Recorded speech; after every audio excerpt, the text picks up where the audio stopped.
We Do Biz. 3 minutes. Un expert. Un conseil. Sur We Do Biz. 3 minutes, un conseil, un expert, c'est tout de suite sur l'antenne de We Do Biz où j'ai le grand plaisir d'échanger avec Françoise Robinet. Bonjour. Bonjour Thomas. Françoise Robinet, vous êtes partenaire, spécialiste du secteur santé chez XPM, entreprise globale de management de transition. Et ça tombe bien, aujourd'hui on va s'intéresser à ce secteur, celui de la santé. Un secteur en pleine évolution, en pleine mutation. Alors de quoi parlons-nous ?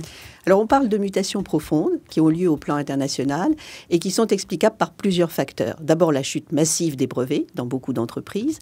Ensuite le fameux principe de précaution, c'est-à-dire le risque zéro qu'utilisent les autorités sanitaires devant les crises sanitaires récentes et devant le risque de judiciarisation. Enfin les aléas de la R&D parce que c'est de plus en plus long, de plus en plus contraignant, de plus en plus coûteux de développer un médicament, mais que les chances d'obtenir l'approbation est de plus en plus faible.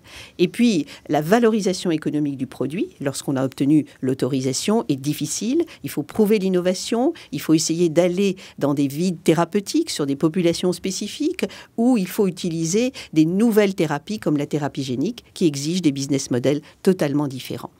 Et puis, il y a un dernier paramètre, c'est l'apparition de pays émergents où l'industrie pharmaceutique va devoir très vite s'installer, où elle va devoir apprendre à connaître leur environnement et aussi essayer d'implanter des nouveaux centres de R&D ou des nouveaux centres industriels. Donc tout ça constitue des enjeux très nouveaux mais très lourds. Alors Françoise Robinet, est-ce que vous auriez quelques exemples qui permettraient d'illustrer ces mutations ? Alors il y a des exemples récents qui sont dans la presse d'ailleurs. Il y a Novartis et GSK qui ont échangé leur portefeuille pour se cibler chacun dans un domaine de spécialisation de R&D. Il y a Pfizer qui fait une offre sur AstraZeneca pour récupérer le portefeuille de développement d'AstraZeneca. Il y a beaucoup de sociétés qui sont en train de s'implanter et d'implanter des structures de R&D ou des structures industrielles dans des pays émergents. Donc tout ça est en train de bouger beaucoup. Alors dans un monde qui bouge beaucoup, quels conseils vous pourriez donner aux professionnels du secteur ?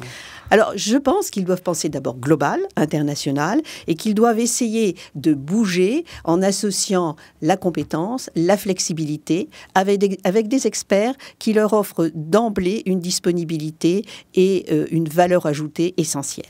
Eh bien, l'expert était là et un grand merci à vous, Françoise Robinet. Je le rappelle, partenaire spécialiste du secteur santé chez XPM. À très bientôt. À bientôt.